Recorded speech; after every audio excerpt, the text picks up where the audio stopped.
Hello, je suis Léna, passionnée de bien-être, mieux vivre et spiritualité. J'ai créé ce podcast pour faire connaître au plus grand nombre des méthodes alternatives pour aller mieux, que ce soit physiquement ou mentalement.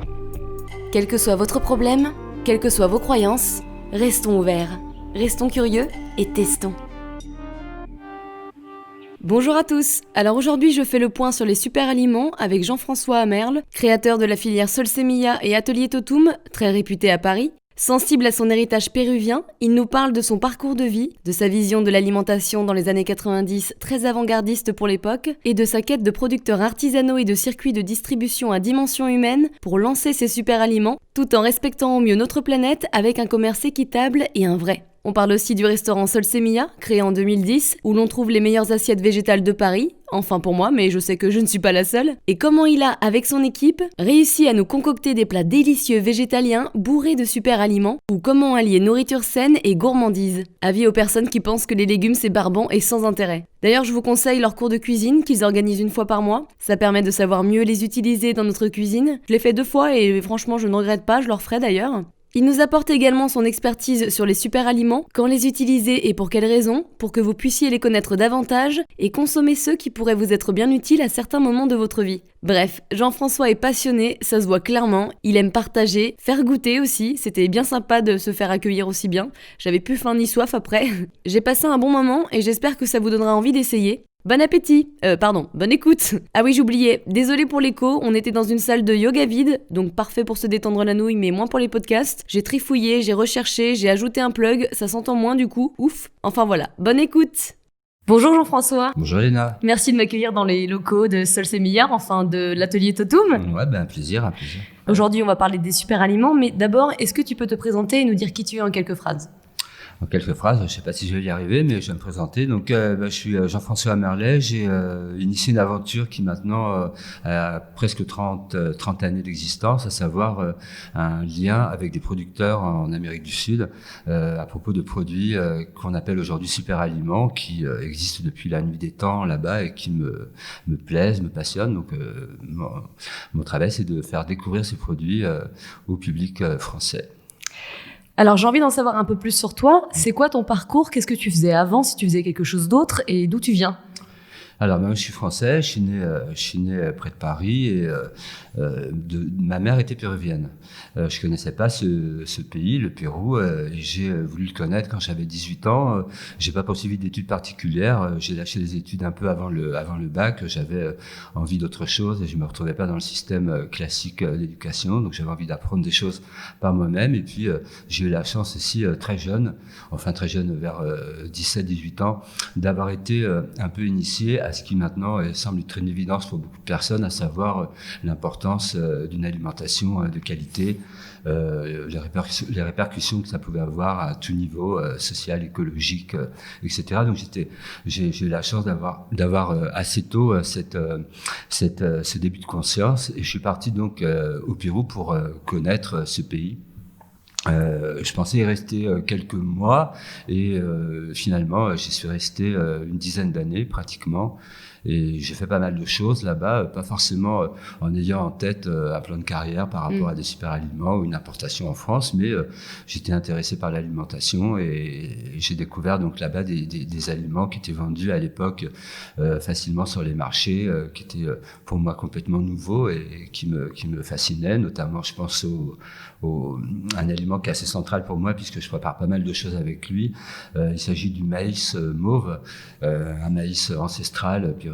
Enfin voilà, ça c'était présenté sur les marchés du Pérou, et les gens réalisent encore des préparations, des boissons notamment. Enfin voilà, il y a tous ces aliments qui pour moi m'ont accompagné pendant cette période. Et là-bas au Pérou, j'ai fait plutôt de l'artisanat, j'ai donné des cours de français, j'ai fait des petits boulots à droite à gauche comme ça, et puis en même temps je m'intéressais à ça. Et quand je suis revenu en France, là commençait à se préciser en moi l'idée de développer quelque chose comme ça, une sorte de commerce. C'était pas encore très clair dans ma tête, mais un truc un peu quelque chose d'éclairé, on va dire, au niveau alimentation, et qui fasse un lien justement entre ces aliments péruviens et et d'Amérique du Sud par extension, pas seulement péruvien, et bio, etc.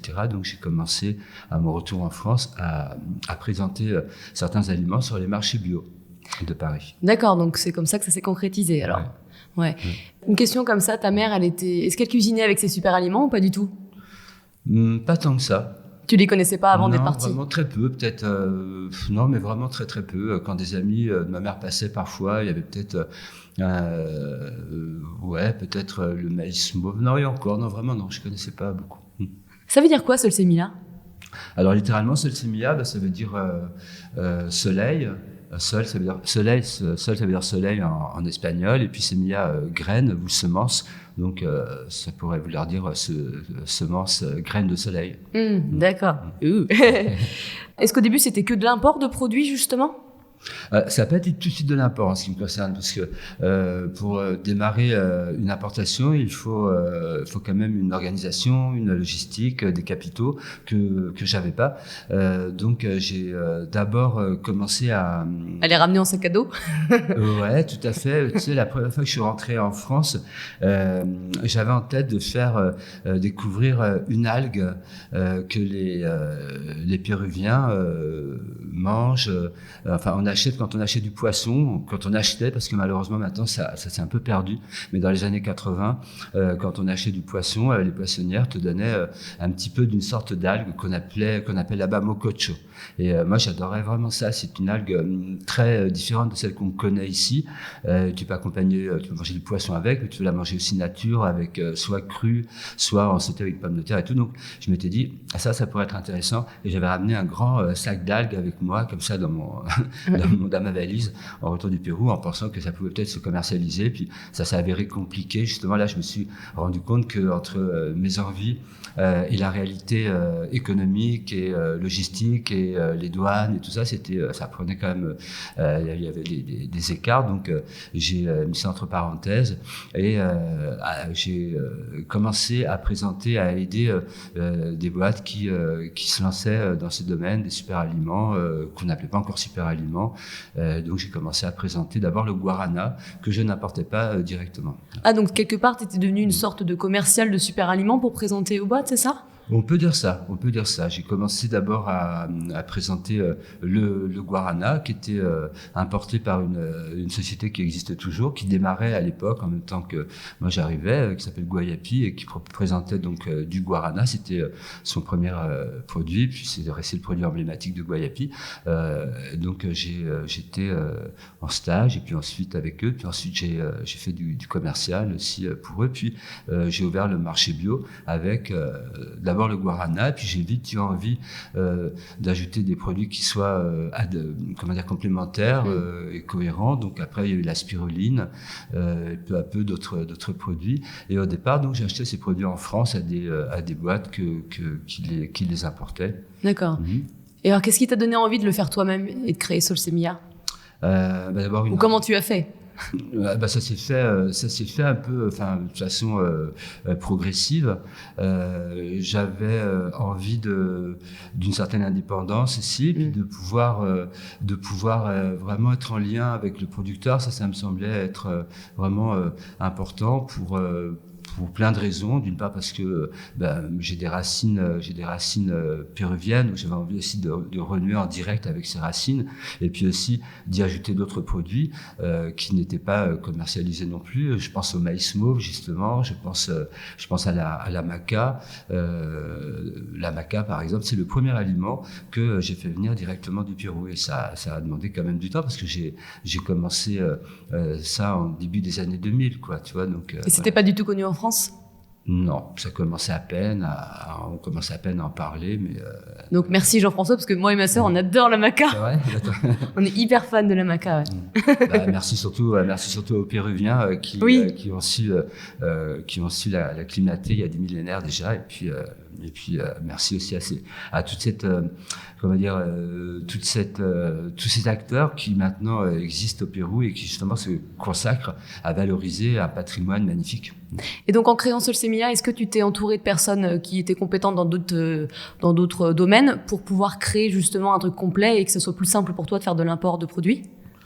C'est venu comme ça. Comme ça, il n'y a pas vraiment jamais vraiment de plan de carrière très tracé. C'est la vie en fait c'est marrant. Qui m'a mené. Franchement, quand j'ai ouvert ma première boîte qui s'appelait Totum, Solsemilla, c'est un nom relativement récent. On a créé ça donc avec des amis qui sont devenus associés, notamment Charles Bradier qui m'a rejoint en 2006. Et c'est avec lui donc on a créé Solsemilla en 2010. Mais on va dire la genèse de tout ça, l'idée de base, elle date de mon retour du Pérou en France en 92, et à l'époque ça s'appelait Totum. Et il y a toujours eu cette envie qui s'est affinée avec, une envie de faire quelque chose de concret dans le monde du commerce, parce que j'ai des idées, j'ai une philosophie, comme je te disais tout à l'heure, j'ai eu la chance d'être initié à une conscience par rapport à l'importance de l'alimentation notamment, et donc ça m'intéresse vraiment, ça m'a toujours intéressé jusqu'à maintenant, mais j'avais envie de le traduire dans du réel, dans du concret, donc dans des échanges. J'aime bien partager mon enthousiasme avec des personnes, donc j'aime bien vendre les produits, j'aime bien qu'on me les achète plutôt, vendre, je ne suis pas si bon vendeur, mais c'est les gens qui achètent. Et comment dire, donc mon idée c'était vraiment de mettre dans le réel cette philosophie. Et donc pour moi, à mon échelle, le réel c'était un petit stand sur les marchés bio au départ, en distribuant, en présentant quelques produits sélectionnés auprès de producteurs, d'importateurs, qui me semblaient être de qualité sur certains critères, et puis peu à peu de trouver mon indépendance et puis m'en importer directement. Donc tout ça, ça s'est fait comme ça, comme une évolution naturelle, sans trop de réflexion. Enfin, une réflexion, il y en avait au niveau d'une philosophie, d'une complexité qui, d'ailleurs, c'était des questions que je me posais dans ces années-là, qui étaient quand même pas évidentes à trouver réponse, parce que on était moins nombreux à se les poser déjà, donc ça paraissait parfois bizarre quand tu cherchais en même temps à, je sais pas moi, une réflexion par rapport à l'écologie, de faire venir des produits lointains, par exemple. Ouais. C'est vrai que dès le départ, cette question du local et du global, qui n'était pas quasiment peu présente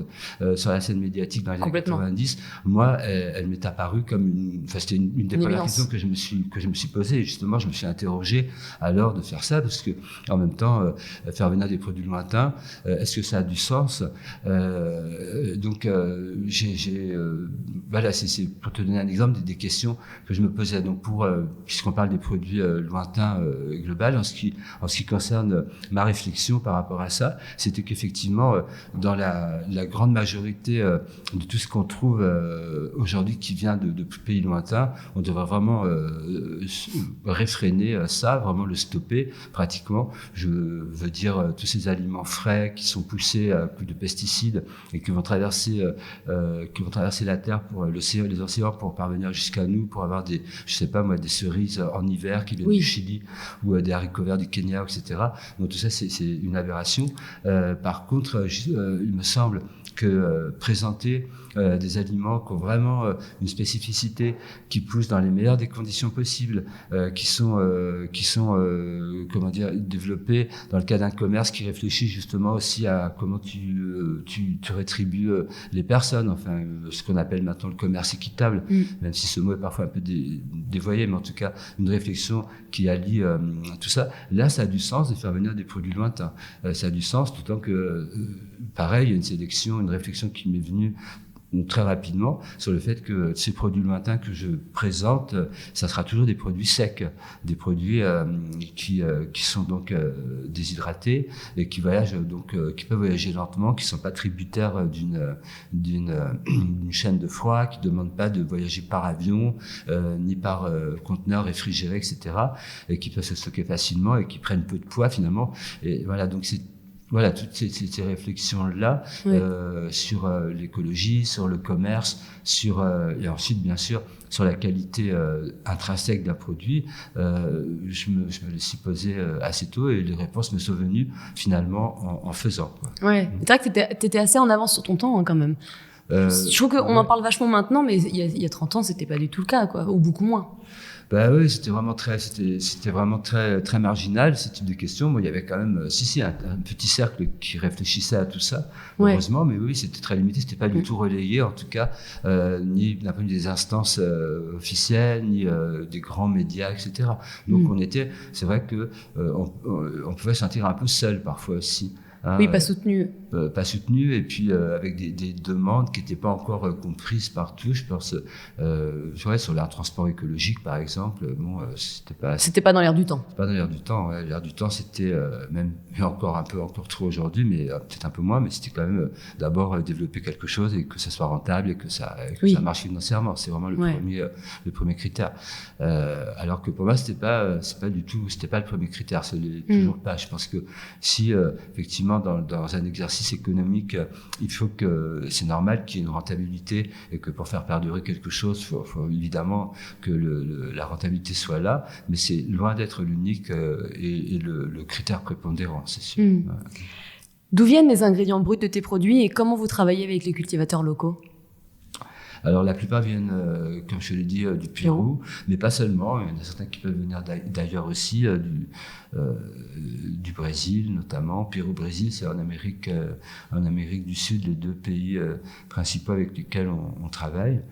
Et il y en a d'autres aussi qui peuvent venir maintenant de zones plus proches de nous, parce que si la sélection que je présente est vraiment basée sur des aliments qui proviennent de l'héritage amérindien, certains d'entre eux se sont acclimatés près de chez nous maintenant. On trouve notamment, je pense au cactus nopal. Ouais. Tu vois, le cactus nopal qu'on appelle plus communément maintenant ici le figuier de Barbarie. Ouais. Donc le nopal nous vient des Amériques et ça a été ramené par les navigateurs espagnols au XVIe, XVIIe siècle et s'est acclimaté un peu partout dans toute la partie Maghreb, au sud de l'Europe. Donc il se trouve qu'il y a un très bon producteur de nopal qui le réduit en poudre en Tunisie et là on va travailler avec lui. D'accord. Donc on a aussi quelques sources. Quelques lieux un peu plus proches, un peu plus proches, on va dire, de nous. Ouais. Mais en tout cas, tous ces aliments, dans leur origine, étaient consommés par les peuples précolombiens. Ouais. Est-ce que c'est compliqué de gérer le rapport avec les cultivateurs locaux ? Est-ce qu'ils étaient ouverts au début à cette association ou pas trop ? Si oui, il y a en tout cas concernant le Pérou, il y a vraiment toute une relève de personnes qui sont impliquées dans cette mouvance. Donc, tu les as trouvés facilement ? Ouais, facilement, ouais, c'est facile. Ouais. Ouais. Et est-ce que c'est pas trop compliqué de travailler avec des gens qui n'ont peut-être pas les mêmes normes de qualité ? Comment ça se passe par rapport à ça pour avoir la confiance aussi ? Parce que ils sont loin. Ouais. Bah, c'est sûr. Alors, il y a d'abord des choses basiques comme la plupart des aliments que nous proposons, ils viennent quand même avec une garantie biologique, etc., qu'il y a des charges. C'est pas suffisant parce que maintenant les garanties bio, effectivement, c'est un minimum, on va dire. Mais après, au-delà de ça, il faut s'assurer, il faut connaître les personnes, il faut avoir une relation de confiance, comme dans toute relation commerciale. D'ailleurs. Ouais. Et donc ça se crée au fur et à mesure des années parce que vous travaillez avec les mêmes depuis longtemps, généralement, c'est ça ? Oui, on est avec pratiquement les mêmes personnes depuis le début de l'aventure. Comment les Français et surtout les Parisiens ont accueilli ces produits, ces super aliments ? Ça a été assez spectaculaire quand même le développement, parce que au départ effectivement c'était encore une fois très dans les années 90 en tout cas c'était très marginal. Il y avait un tout petit public, microcosme qui s'intéressait à cela.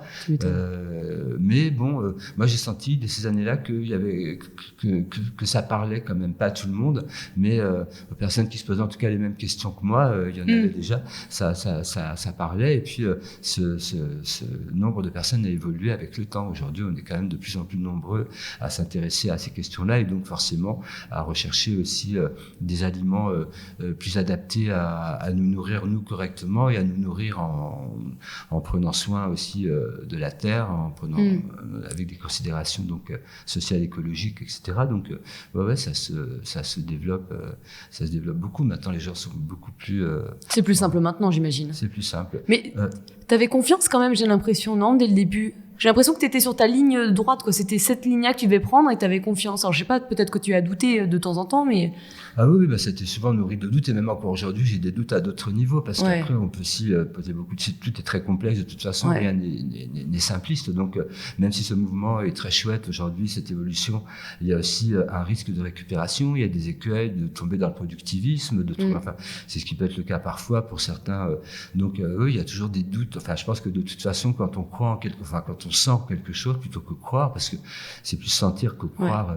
Et quand on sent quelque chose, en tout cas moi j'y vais, quoi. Quand je sens, c'est vraiment fermement moi j'y vais parce que parce que je le sens, mais on est obligé, enfin c'est normal de nourrir ce sentiment de réflexion qui peut parfois être des doutes aussi, des doutes à certains moments et des doutes de réussite également, point de vue économique et autres.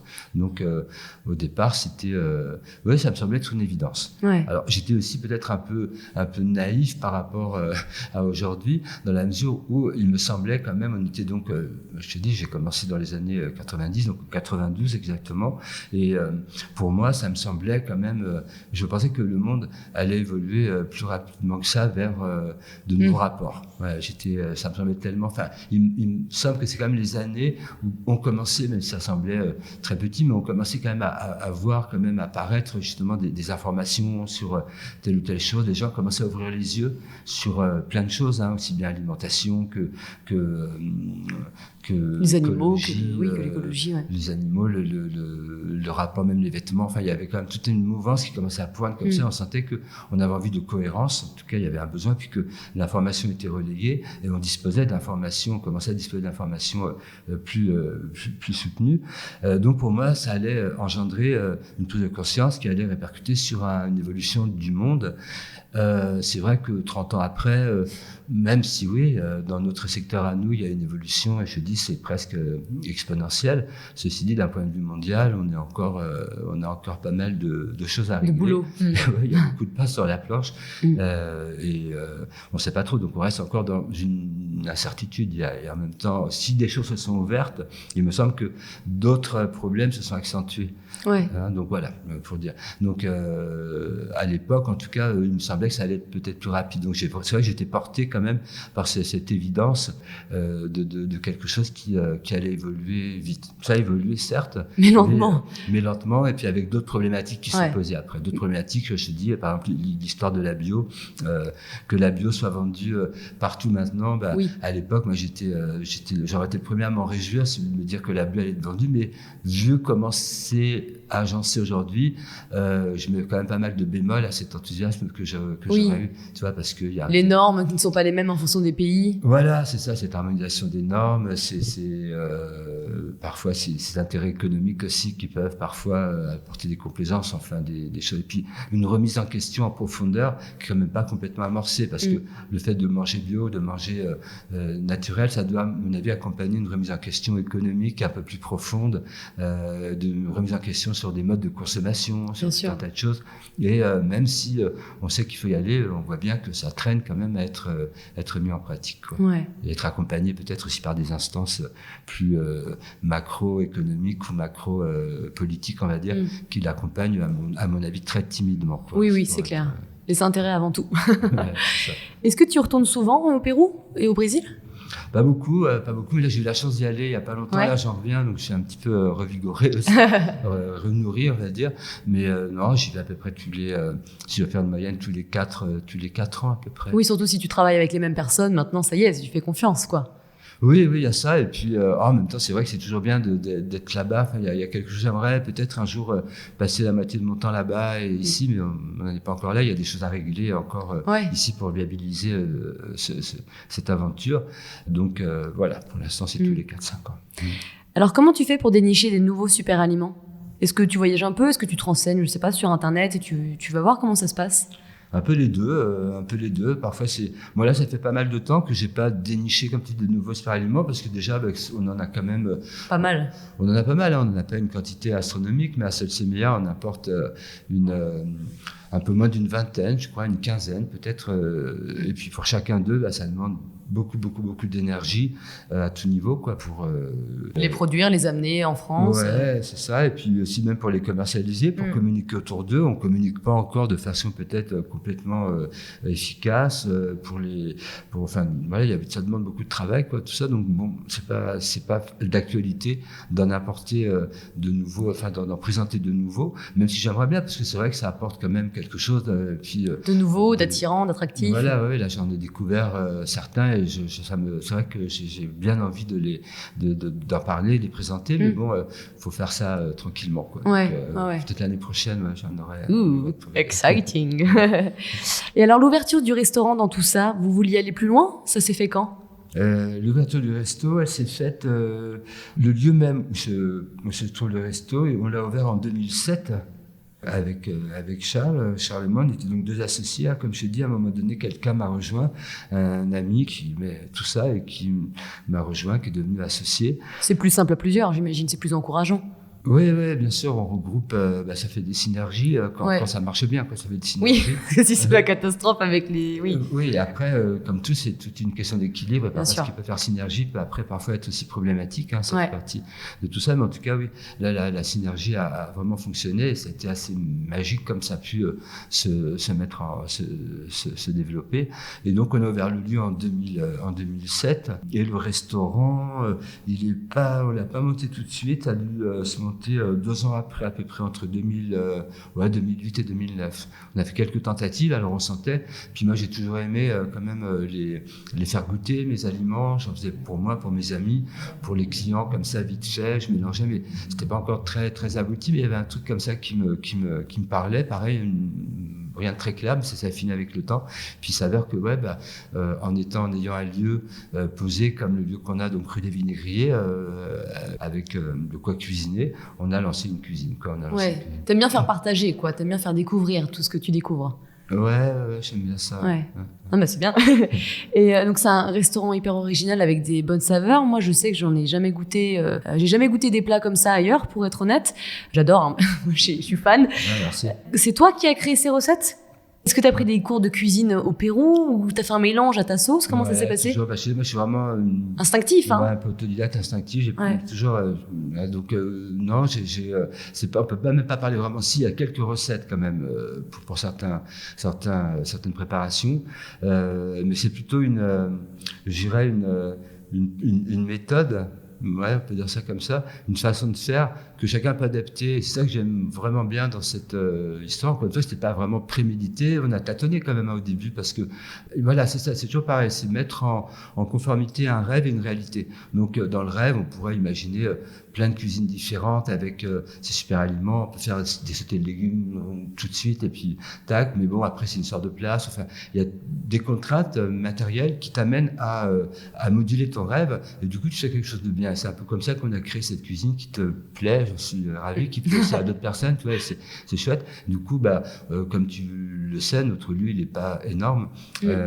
Et donc, il a fallu composer avec des contraintes d'espace et une recherche de qualité, sûr qu'on allait cuisiner qu'avec des aliments de bonne qualité, donc nos aliments à nous, mais donc un peu comme des épices, hein, nos super aliments pour les présenter, c'est comme je dis des aliments lointains, séchés, donc on peut un peu, si on veut se faire une idée, si on voit pas ce que c'est, on peut imaginer comme on ferait bien des épices, on les utilise par petites touches dans son alimentation pour la plupart d'entre eux. Donc l'idée c'était de marier ces super aliments à des aliments locaux pour nous, bio bien sûr, saisonniers, etc.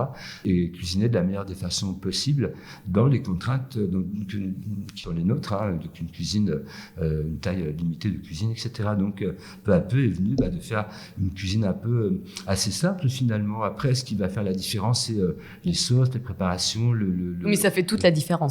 Ouais, sûrement. Mais en fait, c'est aussi montrer qu'on peut finalement très simplement, parce que qu'est-ce qu'on propose dans notre assiette du soir, par exemple, qui est l'assiette emblématique, après une assiette crue, une assiette du soir, mais l'assiette du soir, elle est constituée d'une céréale, d'une légumineuse, un travail autour d'un légume de saison, quelques oléagineux mixés pour avoir l'apport en acides gras, tout ça, et un peu de crudité. En gros, mais les sauces, enfin tout est nouveau pour nous, pour nous les Français. Ouais, c'est ça. Donc après, ce qui va faire toute la différence, je pense quand même la qualité quand même des produits de base. Encore une fois, on achète on se fournit en bons légumes bio de saison, etc. Le plus locaux possible. Pareil pour tout ce qui est matière d'épicerie, on va chercher du basique, hein, mais du bon, de ça. On cuisine qu'avec des matériaux de qualité. Donc ça fait peut-être aussi ça la différence, mais aussi après, oui, évidemment, il y la touche qu'apportent ces aliments-là. Ils ont quand même des saveurs qui révèlent. C'est ça qui est intéressant, c'est qu'un tout petit peu de ces super aliments, il ne s'agit pas encore une fois d'en mettre des louches dans son assiette, mais quelques petites pincées mélangées soit avec un peu d'huile, un peu de citron, un peu d'épices autres. Ça fait aimer les légumes pour ceux qui n'aiment pas trop. Par exemple, je sais pas, les topinambours. Vous nous faites aimer les topinambours parce que vous faites une espèce de purée de topinambours avec je ne sais pas quoi, mais c'est super. Tu vois, pour ceux qui aiment pas trop, les légumes c'est pas très bon, mais en fait les légumes sont bons déjà parce qu'il y a de la qualité, mais aussi parce que vous rajoutez des super aliments qui ont du goût. Et c'est ça qui fait toute la différence, quoi. Ouais, ça doit être ça révèle, ça épouse bien les légumes. Moi, c'est sûr que des légumes tout seuls cuits à l'eau, on avait une vapeur. Ouais, c'est ça. Bon, après de temps en temps, ça peut être bien un truc un peu neutre, mais quand même dans le quotidien, on a besoin quand même de peps. De peps, de saliver, d'aimer, etc. Ouais. Alors, c'est vrai que la plupart des personnes, même, alors notre cuisine est complètement à base de végétaux. Il n'y a pas du tout de produit animal dans notre cuisine. C'est pas forcément par idéologie, je veux dire. En ce qui me concerne, je suis pas végane. On est beaucoup à être vegan dans l'équipe, mais pas uniquement. Mais l'idée, c'était vraiment aussi une réflexion appliquée entre une idée et quelque chose de pragmatique. Alors l'idéal est que, justement, pour que notre monde aille mieux, il faut vraiment réfréner la part de produits animaux. Moi, j'en consomme, mais peu. Oui, mais c'est ça, c'est bien, c'est un bon équilibre. Voilà, et les consommer, si on en consomme, des meilleures filières possibles. Donc forcément, il n'y en aura pas pour tous les jours en quantité astronomique, parce que d'une part, c'est rare, et d'autre part, ça coûte cher, et puis d'autre part, c'est animal. Il faut peut-être encore plus de respect, justement, pour que les animaux soient élevés dans de bonnes conditions, etc. Donc, voilà, pour le produit animal, ce serait donc, mais la part belle donc, dans notre assiette doit être, selon moi, végétale. Et du coup, en ouvrant le lieu, on s'est dit, là, on va faire une cuisine complètement végétale, ça simplifie les choses. Et puis, c'est pour montrer qu'effectivement, encore une fois, on peut, enfin, pas forcément tous les jours, pas pour tout le monde, chacun doit trouver après ce qui lui convient, etc. Mais de façon majoritaire, on aura quand même tout intérêt, nous, la terre et les animaux et tout le monde, à ce qu'on consomme moins de produits animaux. Donc, on s'est dit, tant qu'à faire, surtout qu'à l'époque, maintenant, heureusement, il y a aussi une évolution, il y a pas mal de restos véganes qui s'ouvrent dans Paris, mais en 2007-2008, il n'y avait pas grand-chose. Et donc, il y en avait même, je crois qu'il y en avait peut-être pas. Très peu, on a eu du temps à s'ouvrir. Vegan, végétarien, il y en avait un peu, avec fromage et tout, mais complètement végétal, il n'y en avait pas. Donc c'était aussi l'idée de montrer qu'on pouvait vraiment se nourrir, se réjouir, et voilà, se réjouir et être satisfait d'un point de vue gustatif avec uniquement des produits végétaux. Mais tu sais, le nombre de fois où j'ai imaginé que des chefs français devraient suivre un stage, des cours de cuisine chez vous, parce que tu sais, quand tu vas dans des relais châteaux, enfin, je vais pas tout le temps, toutes les semaines.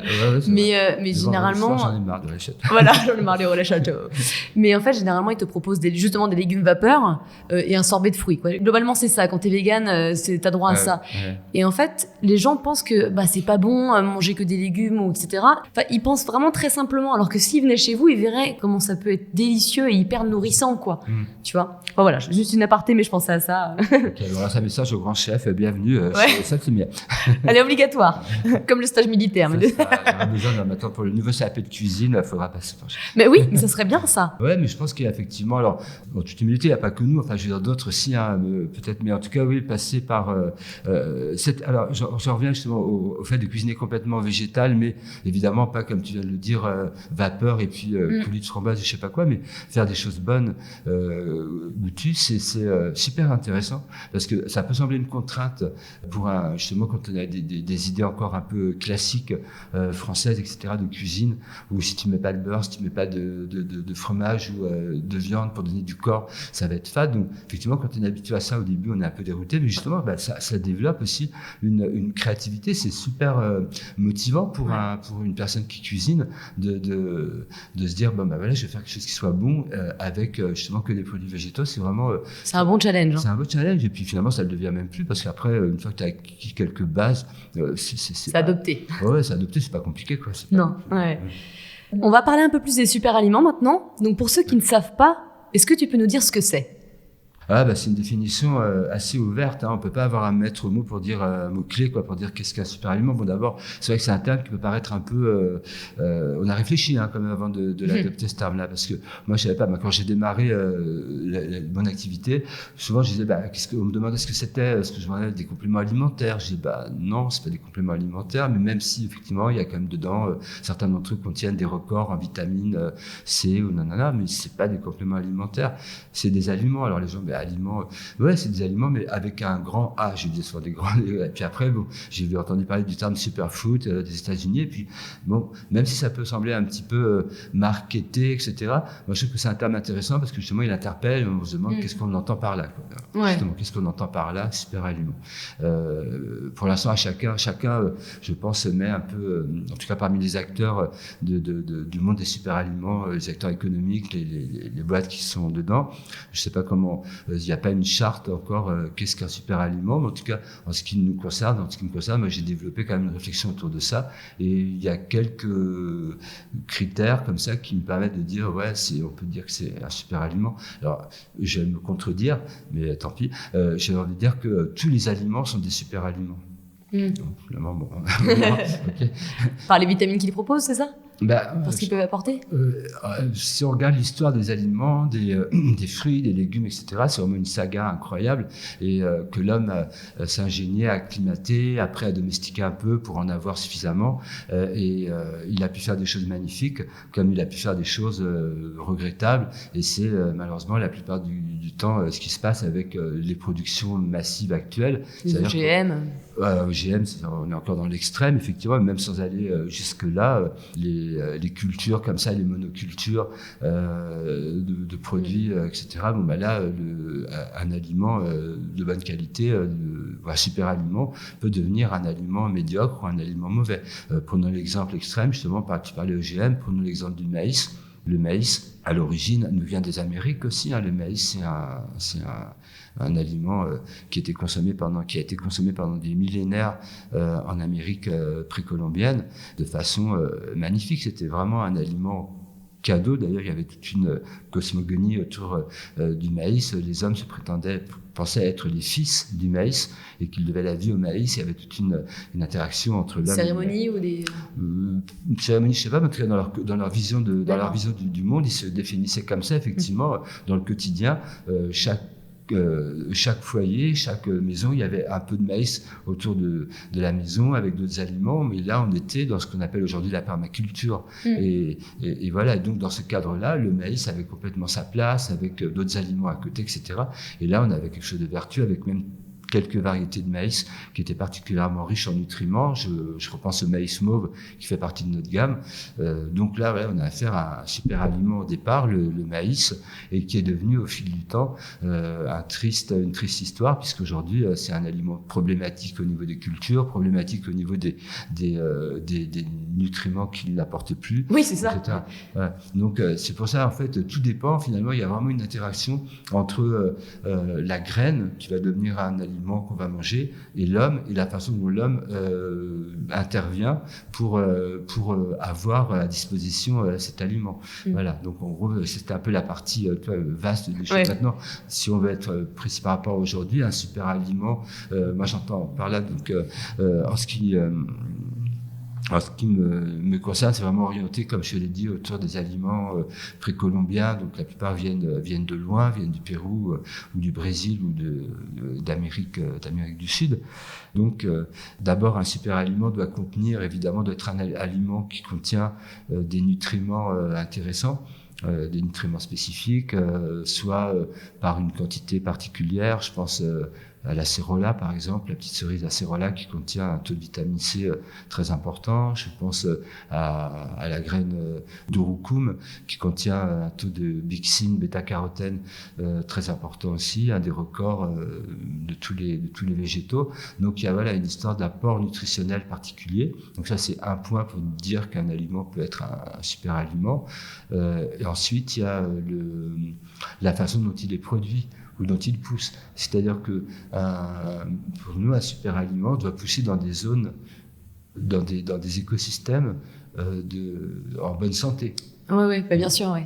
Il y a vraiment un lien, une interaction, une solidarité entre la qualité de la terre et de l'écosystème en général dans lequel pousse cet aliment et cet aliment pour que les deux sont liés d'ailleurs. Prenons l'exemple du cacao par exemple, le cacao qui est pareil, il y a du cacao moderne qui sont des plantations de cacao qui ont tout perdu et qui sont problématiques d'un point de vue écologique, et à côté tu as des cacaos ancestraux qui poussent lentement sous le couvert forestier et qui ont besoin de ce couvert forestier. Donc, pour continuer à avoir du cacao de bonne qualité, il faut protéger les forêts tropicales.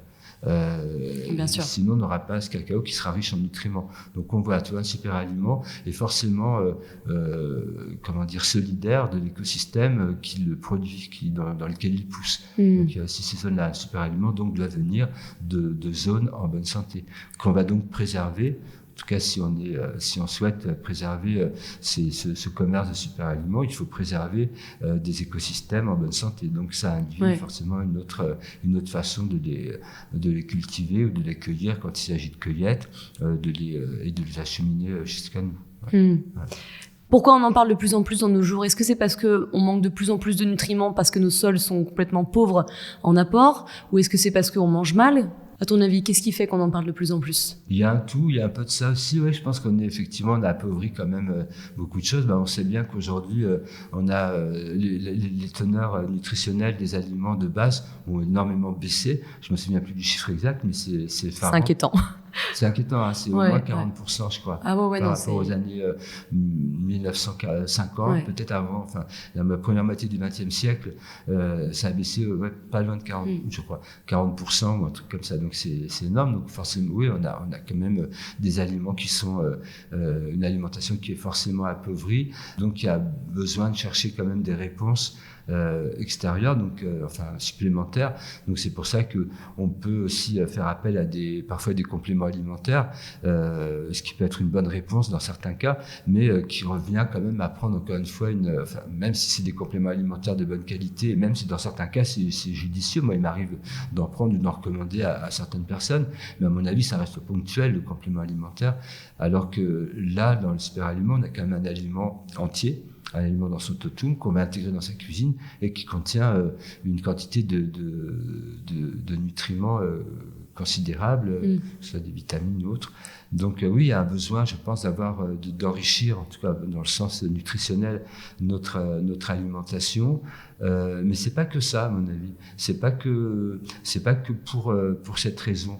Je pense aussi que ça revient aussi à une recherche d'une cohérence dans un mode de vie ou un mode de consommation. Là, on parle d'alimentation. Et dans l'alimentation, d'une part, on est en recherche d'aliments justement de qualité et qui poussent dans des bonnes conditions. Je reviens à une condition d'un super aliment, tu vois. On est quand même de plus en plus nombreux à avoir envie de participer par nos achats, par nos actions, nos actions, à quelque chose de positif. Donc, le super aliment, c'est peut-être l'exemple le plus extrême, parce que là, il y a vraiment un soin, en tout cas quand les acteurs de ce domaine tiennent leurs engagements. Il faut chercher les meilleurs écosystèmes, la meilleure des façons de le transformer. On n'en a pas parlé tout à l'heure, mais il y a aussi une sorte de transformation du super aliment qui fait qu'il y a des transformations, différents types de transformations. Donc, on cherche la meilleure transformation quand il s'agit de séchage et autres. Donc, au final, on a envie de ça, d'une part parce on sent que ça va nous faire du bien, mais aussi parce que on contribue justement à encourager des filières qui vont travailler dans l'excellence. Dans l'excellence de production, dans l'excellence de transformation, dans l'excellence, la recherche la plus excellente en engagement social. Donc tout ça, je pense qu'on le retrouve dans le super aliment aussi. Donc il y a ce besoin-là. Et peut-être il y a encore une autre envie, un autre besoin, peut-être plus poétique, je dirais. Mais ces aliments, oui, véhiculent des histoires, viennent d'une longue histoire. Et je pense qu'on a besoin aussi de se relier à ça, se relier à ces histoires, il y a beaucoup de belles légendes, de jolis contes. Oui, la maca ou ce genre de choses. Voilà, tout ça, ils ont tous beaucoup ont des histoires. Donc, je pense qu'on a aussi besoin de retrouver ça dans un monde qui a été quand même un peu, comment dire. Oui, il n'y a plus d'histoire, il n'y a plus de sens, il n'y a plus de. Beaucoup, dans les aliments. Voilà, donc on recherche ça, quoi. Ouais. Et justement, j'allais te poser la question en quoi c'est mieux de prendre des super aliments plutôt que des compléments alimentaires, mais tu viens d'y répondre. Pardon, non, mais voilà, c'est aussi une histoire de sens et d'apport aussi à l'histoire et au commerce, une sorte de responsabilité. Il y a de ça. Après, attention, je ne dis pas que c'est mieux. Enfin, si, c'est mieux dans le quotidien. Après, de façon ponctuelle, un très bon complément alimentaire, de temps en temps, se justifie. Je reviens sur l'acérola qui contient beaucoup de vitamine C. C'est bien de l'intégrer dans son alimentation relativement quotidiennement. Ça va t'apporter ce qu'il faut en vitamine C, surtout si à côté tu manges évidemment du verre, des légumes, etc. Mais il y a dans certains cas, dans certains problèmes de santé, mais là, ça dépasse mes compétences. C'est un naturopathe qui dira ça, mais c'est vrai, dans certains moments de santé où tu as besoin d'être renforcé, là, effectivement, tu vas faire appel à une vitamine C obtenue par laboratoire, beaucoup plus concentrée, etc. Mais là, on est plus dans le médicament, du coup, tu vois, enfin, voilà. Donc voilà, je ne peux pas mettre du tout en rivalité le super aliment, le complément alimentaire, sauf que c'est le complément alimentaire, pour moi, il va plus dans la case pharmacie, bonne pharmacie voilà, qui est adaptée, alors que le super aliment, c'est dans la case alimentation, quoi. Ouais. Et on se fait plaisir avec. Oui, exactement. Alors, on va demander un petit peu ton expertise. Quel super aliment quand on est fatigué et pourquoi ? Alors, il faut que j'en donne un ou... tu peux en donner deux, si tu veux. Deux, trois, allez. Ouais, quand même. Oui, parce que ça va dépendre quel type de fatigue et pourquoi, mais quand on est fatigué, quand on a besoin d'un regain d'énergie rapide, d'un stimuli comme ça de bonne qualité et qu'on a besoin de ça, là, on peut faire appel au guarana, par exemple. Ah oui, le guarana, d'ailleurs, c'est plutôt connu comme super aliment, il me semble. Oui, c'est assez connu maintenant, on en trouve un peu partout. Bon, malheureusement, la plupart du temps, les guaranas qu'on va trouver, la victime, encore une fois, je parlais de l'écueil, parfois de ce développement, c'est que quand il y a une demande, il y a parfois aussi évidemment un engouement économique qui va vouloir à tout prix fournir une demande, et on trouve des guaranas la plupart du temps de piètre qualité à tout niveau, mais en tout cas quand c'est un bon guarana, ça peut répondre à des besoins ponctuels d'énergie rapide. Alors voilà, là on va pas en abuser non plus parce que c'est une source de caféine très élevée. Là, le guarana c'est quand même le record en caféine. C'est bien pour les étudiants par exemple, pendant le bac, ou les sportifs. Voilà, c'est bien pour donner un petit coup de peps si tu veux. Mais par contre, il ne sera pas adapté si tu souhaites vraiment avoir de l'énergie en profondeur. Toi, le guarana, c'est là pour donner un petit coup de boost. Si tu as besoin vraiment là, tu es un peu crevé, tu as besoin d'un petit coup de boule. Comme un coup de café en fait. Comme un coup de café de bonne qualité, quoi, on va dire. Voilà. D'accord. Avec un côté aussi stimulant, cognitif, etc. Donc oui, ça peut être bien pour l'étude, pour avoir un peu, pendant une prestation, pour avoir la parole agile, etc. Tu vois, en Amérique, ça vient d'Amazonie, les peuples là-bas le consommaient, le consomment encore quand ils partent en expédition pour être alerte, pour tout ça, pour avoir la pêche, mais ils le prennent également pendant les conseils, pour avoir la parole agile justement, pour avoir l'émulation un peu intellectuelle, comme ça. Donc voilà, on peut le prendre de cette façon-là, mais ponctuelle, quoi, le guarana. Alors que par contre, si tu veux vraiment quelque chose en profondeur pour te donner de la vitalité durable, je conseillerais plutôt la maca. La maca, donc qui pousse dans l'altiplano, qui est une petite racine que les peuples consomment là-bas, puisque dans les hauteurs, le système est soumis à rude épreuve, notamment le système hormonal qui régit beaucoup de choses, dont la vitalité. Et la maca, elle va t'apporter des nutriments en profondeur et qui du coup vont te donner une vitalité de fond, par exemple. Donc, voilà, pour la fatigue, ce serait maca, guarana ponctuellement et maca de façon un peu plus régulière. D'accord. Quel super aliment pour l'hiver et pourquoi ? Alors là, j'ai une petite idée parce que tu nous as servi de la griffe du chat en arrivant. D'ailleurs, santé. Chill. Et la griffe du chat, c'est pour le système immunitaire principalement.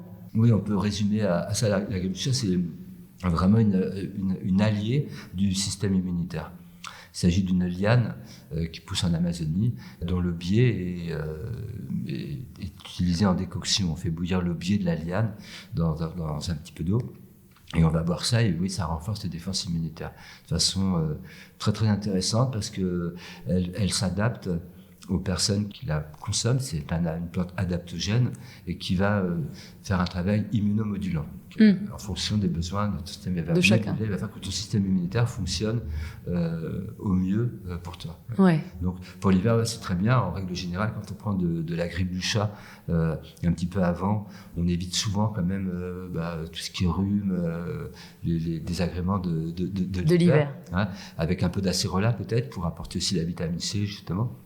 Mais et on peut aussi faire appel à la grippe du chat de façon ponctuelle quand on a un petit problème qui est installé, un problème de santé, que ce soit un rhume, un problème digestif, un problème allergique ou un problème, quel que soit un moment crisique, on va dire. Là, on peut prendre de la grippe du chat de façon un peu plus concentrée et ça va activer le rétablissement du corps. D'accord.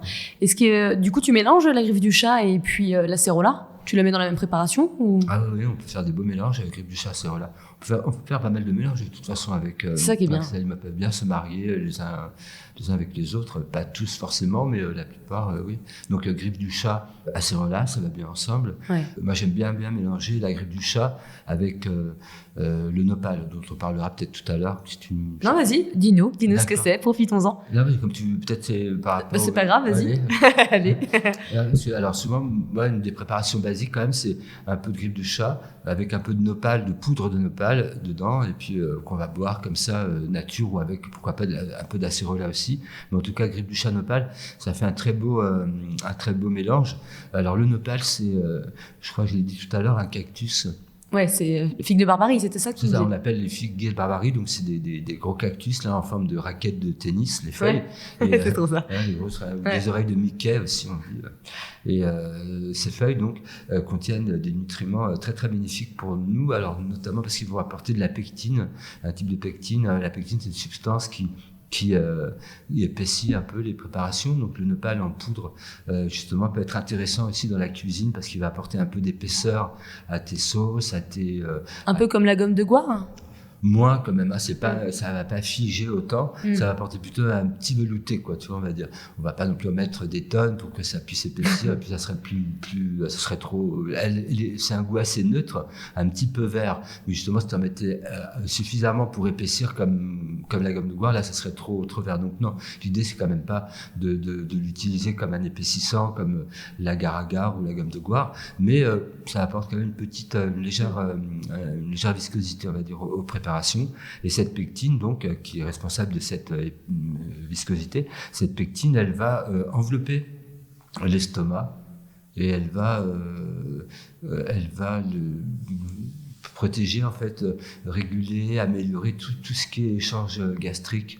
Donc le transit, assimilation des nutriments aussi. Ça va désacidifier le corps, par exemple. D'accord. Donc ouais, c'est vraiment intéressant de le consommer relativement fréquemment, quoi. Alors un super aliment pour le mal de crâne, est-ce qu'il y en a un ? Ah là, on pourra revenir au guarana un petit peu. Le guarana contient de la caféine, comme je t'ai dit. Oui. Et dans certains cas, alors mal de crâne, c'est vaste, hein, ça va dépendre des causes et tout. Il n'y en a pas qu'un seul, il y en a 1000. Donc pour certains, la plupart du temps, si c'est redondant, il faut aller voir aussi, trouver les causes vraiment du problème. Mais de façon ponctuelle, un petit peu de guarana peut aider aussi. Tout ce qui est un peu côté vasodilatateur peut être bénéfique. Hein. Un super aliment pour le cœur. Est-ce qu'il y en a un ? Le maïs mauve. Ouais. Le maïs mauve, entre autres, le maïs mauve contient le mauve du maïs mauve, c'est des pigments, les pigments mauves qu'on va retrouver dans tous les aliments mauves. Elle est magnifique cette couleur d'ailleurs. Elle est belle, hein, ouais. Et on appelle ça les anthocyanes, le nom de ces pigments mauves. Et dans le maïs mauve, on a une concentration inégalée de tous les aliments mauves. C'est celui qui en contient le plus. Et à ce stade-là, oui, ça va avoir un effet protecteur au niveau tout ce qui est cœur, voie coronarienne, tension artérielle, etc. Entre autres, il y a aussi d'autres propriétés. Mais celle-ci, elle est reconnue. Quels sont les meilleurs super aliments pour se détoxifier ? On peut revenir au nopal. Le nopal, il va aider. Le fait, justement, cette pectine dont je parlais tout à l'heure du nopal, qui enveloppe l'estomac, capte aussi les toxines, les métaux lourds, les sucres en excès, les graisses en excès, et permet de les éliminer. Donc, le nopal peut jouer un rôle à ce niveau-là, mais pas que. Enfin, c'est pareil, le nopal, il est assez adaptogène, finalement. Il va faire plusieurs choses, mais ce côté détox ou protection, en tout cas, il peut l'apporter. Et on peut, là, si on veut vraiment aller dans la détox, aller vers la chlorelle.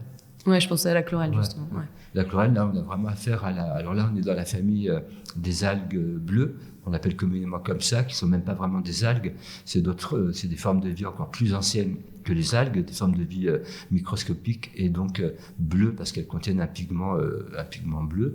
Et la chlorelle, donc, contient beaucoup de chlorophylle, d'où le nom chlorelle. Mais qui détoxe, le chlorophylle est détox. Qui purifie le sang, qui va oxygéner la flore intestinale. Donc, il y aura vraiment un côté nettoyant. Et vous la trouvez où, la chlorelle ? Pour la chlorelle, c'est un peu une exception dans notre sélection. C'est justement le fait qu'elle attire les métaux, les métaux lourds, ouais. Les métaux lourds, parce qu'elle a une partie d'elle, pour revenir un peu, pour répondre à ta question, la chlorelle, elle nettoie aussi parce qu'il y a une partie d'elle qui va attirer les métaux lourds, une partie d'elle qui va attirer les toxines, les métaux lourds et permettre de les éliminer du corps. Mais alors, donc du fait, quand on la cultive en plein air, elle peut aussi attirer les métaux lourds qui malheureusement aujourd'hui sont présents. C'est pour ça qu'il faut faire gaffe à pas acheter forcément, je sais pas, en Chine ou je ne sais où, n'importe quoi. Ouais, il faut vraiment prendre des garanties. Et pour la chlorelle, vraiment, il n'y a pas de... Aujourd'hui, c'est vraiment, je pense, incontournable. Il faut qu'elle soit cultivée en milieu fermé. Donc c'est pour ça que je disais que c'est une exception dans notre gamme qui est plutôt quand même, 99% basée sur des aliments ancestraux et qui poussent dans des terres d'origine de façon paysanne, on va dire, qui participent justement aux écosystèmes naturels. Là, dans la chlorelle, on est vraiment dans un aliment pour le coup de laboratoire, cultivé dans des éprouvettes en verre et à l'abri donc de toute contamination. Voilà. Vaut mieux, de toute façon. Là, il vaut mieux. Puis ça peut être intéressant, c'est de marier le meilleur d'un aliment post-moderne, je dirais, avec des aliments bien sûr. Anciens. Voilà. Ouais. Est-ce qu'il y a un super aliment pour booster la fertilité ? La maca. La maca. Ouais. Vitalité, la fertilité. Oui, la maca, elle travaille bien sur le système hormonal. Et elle peut aider vraiment, pour vous les femmes, pour le cycle, elle est très bonne pour réguler ce qui est hormonal, le cycle, etc. Les dames qui sont en période de ménopause, ça va aider aussi à réduire le taux de la ménopause, et ça peut aider à la conception également, la maca.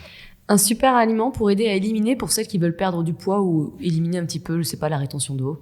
Oui, on peut faire une tour de chlorelle aussi pour nettoyer déjà tout ça, comme on vient de dire, la chlorelle, et ensuite au quotidien, à côté d'une diète, évidemment, d'une alimentation équilibrée, etc., puis peut-être d'autres soins pour travailler, mais au niveau d'aliments, je pense que le nopal, qui d'ailleurs est souvent réduit à ça, souvent on peut trouver les gens qui connaissent un peu le nopal dans le monde un peu diététique bio, vont te dire le nopal c'est pour maigrir, alors que c'est vraiment trop réducteur de dire ça uniquement. Il peut aider. Après, pas forcément quelqu'un qui est même trop mince, etc., ça va pas le faire amincir plus, ça va plutôt réguler des choses au niveau de l'appétit, puis cette pectine qui régularise justement des meilleurs échanges gastriques va de toute façon harmoniser dans les deux cas. Mais alors quelqu'un qui a un problème de poids, effectivement, le nopal, ça peut être bien parce que ça va harmoniser sa digestion. Ça va peut-être, si c'est un problème aussi un peu de boulimie, de trop manger, de manger de façon un peu trop frénétique, ça peut effectivement réguler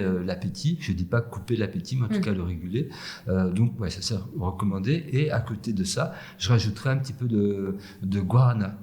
Alors le guarana, comme le côté caféine, quoi. C'est ça. Alors, mais par contre, le guarana, comme je l'ai dit, n'est pas consommé quand même trop régulièrement parce que trop de caféine tout le temps, ça va pas, ça peut altérer quand même si c'est de bonne qualité, etc. C'est quand même un stimulant. Donc, on va plutôt faire appel à cette plante de façon ponctuelle quand c'est nécessaire. Mais là, dans ce cadre-là, je conseille de prendre un tout petit peu, c'est-à-dire vraiment une dose quasi homéopathique de guarana. Si on prend en poudre, on prendra une pointe, quoi, tu vois, une pointe de cuillère à café. Ouais. de sorte qu'on va même pas sentir l'effet speed du guarana, mais par contre, on envoie à son corps une petite information, brûle-graisse, effectivement, la caféine, du guarana, tout ça, une action lipolytique qu'on appelle brûle-graisse, qui active la combustion des graisses, puisque, voilà, donc, quand je conseille ça d'en prendre un petit peu tous les jours, comme ça, pour un cadre minceur. Quelle est la superfood à utiliser tous les jours ? Ça dépend vraiment.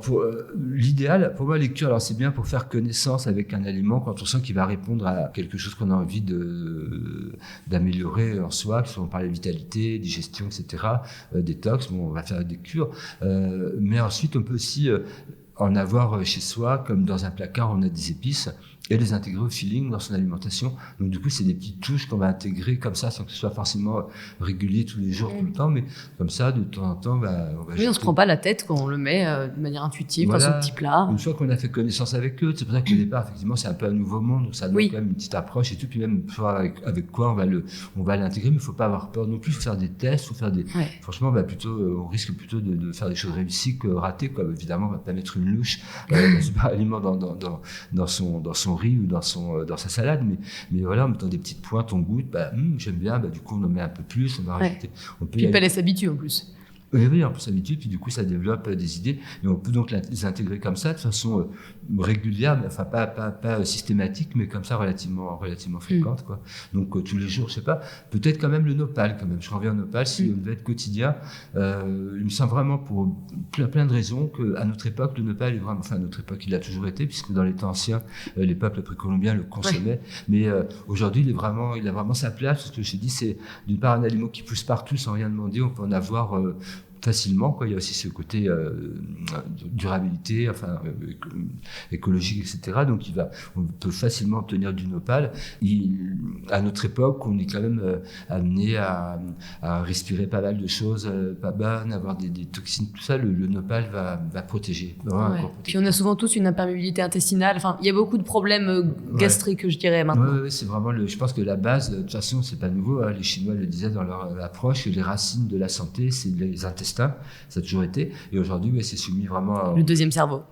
C'est important. Donc, c'est vraiment important d'apporter au corps des aliments qui fassent du bien à ce niveau-là et qui aident à régénérer ses besoins ou en tout cas entretenir un bon fonctionnement. Et je pense que le nopal, il a vraiment sa place quand même de façon fréquente. Est-ce qu'il y a des contre-indications ? La grippe du chat. La grippe du chat, de contre-indication, la grippe du chat, c'est pas recommandé aux femmes enceintes et aux personnes qui ont des greffes d'organes. D'accord. Comme elle travaille sur le système immunitaire, même si elle est immunomodulante, etc., il y a quand même, on touche quand même le système immunitaire, et là, dans ce cas-là, vaut mieux pas. Puis, pour les femmes enceintes, c'est pas vraiment une plante qui est destinée à la conception, on retrouve même dans les pratiques anciennes des remèdes abortifs à base pas que de grippe du chat, mais elle fait partie de certains remèdes abortifs. Donc voilà, c'est pas le but. Et puis même de remèdes contraceptifs. Alors là, il y aurait vraiment une recherche épanouissante, stimulante, je trouve, pour vous, pour nous tous, parce que ça nous concerne tous, pour une contraception naturelle. La grippe du chat pourrait faudrait retrouver les recettes. Je sais pas vraiment de lecture que j'ai faite, et puis de ce qu'on m'en a dit, mais j'ai pas testé ni tout ça, mais il existait des remèdes ancestraux à base de grippe du chat concentrée et d'autres plantes qui permettaient à la femme qui le prenait de ne pas concevoir pendant quelques temps, quoi. Donc à vous les chercheurs. Vraiment. On va finir par un jeu de questions-réponses. L'idée, c'est de répondre rapidement à une série de questions. Alors, si tu étais sur une île déserte avec un seul livre, lequel serait-il ? Justement, il y a un livre qui m'a, je pense, bien marqué, qui s'appelle, alors je prononce mal l'anglais, mais ça s'appelle Island, île en anglais, comment tu dis ? Island de Aldous Huxley, qui est vraiment un livre qui se passe sur une île, donc allons-y, je conseille à tout le monde ce livre-là. Une habitude à prendre ? Se râper la langue le matin. Ah oui, ayurvédique. Ouais, c'est super, vraiment. Alors moi, je suis pas très, régulier dans les habitudes, etc. Mais celle-ci, c'est même une habitude qui devient, c'est presque, ça devient, c'est plus une habitude, c'est plus une contrainte. C'est une routine. C'est une routine, mais je veux dire, tu le fais parce que tu sens que vraiment il y a un truc qui se passe. Et on rejoint le côté estomac, justement, intestin, tout ça. Le fait de se râper la langue le matin, c'est pas que pour te nettoyer la langue des mucosités de la nuit, mais ça va, au bout d'un moment,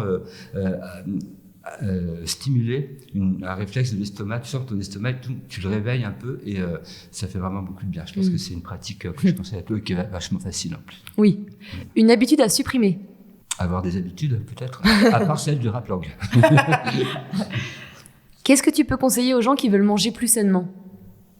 Comme une habitude à bannir peut-être les aliments industriels quand même, quoi, vraiment. Après, bon, C'est la base, mais... c'est la base. Après, il y a plein de choses. Et puis dans l'alimentation, c'est tellement vaste. Bien s'alimenter, ça veut dire quoi? Il y a certains régimes, il y a tellement d'écoles différentes. Et je pense que ça appartient à chacun de trouver ses réponses et que ça demande à rechercher, quoi. Mais la base, ouais, vraiment, arrêtons quand même d'acheter des aliments super industriels, quoi. Ouais. Le sucre blanc, les huiles, quoi, les mauvaises huiles. Ça, Pour le sol, tout ça. Ouais, je pense que si au moins on peut pas, si on n'a pas le temps, on n'est pas encore prêt, qu'on on veut pas, mais c'est un truc basique, c'est de virer le sucre blanc raffiné, de virer les huiles de mauvaise qualité.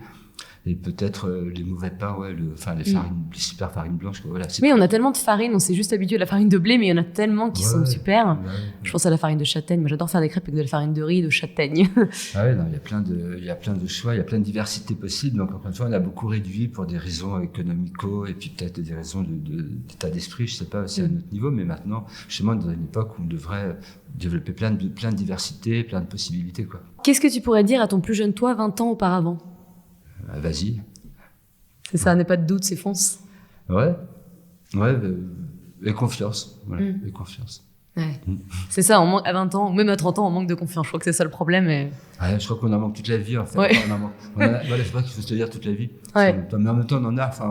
Oui. Mais c'est bien aussi, quelqu'un qui est trop sûr de lui, quelqu'un qui est trop, je pense que c'est bien, on parlait des doutes tout à l'heure qu'on peut avoir dans la vie. Je pense que les doutes, à leur place, sont vraiment nécessaires, sont même vitaux. Quelqu'un qui a jamais de doute, je sais pas, moi, c'est vraiment un être super illuminé, mais j'en ai pas encore croisé. Mais je crois que souvent, ils sont un peu, on est trop, justement, dans une croyance 100%. Le doute est fécond quand il est à sa bonne place. Mais par contre, à sa bonne place. Donc, mais il faut y aller. En tout cas, avec les doutes, c'est ça. Malgré les doutes qu'on peut avoir, et même avec eux, en les questionnant pour avancer.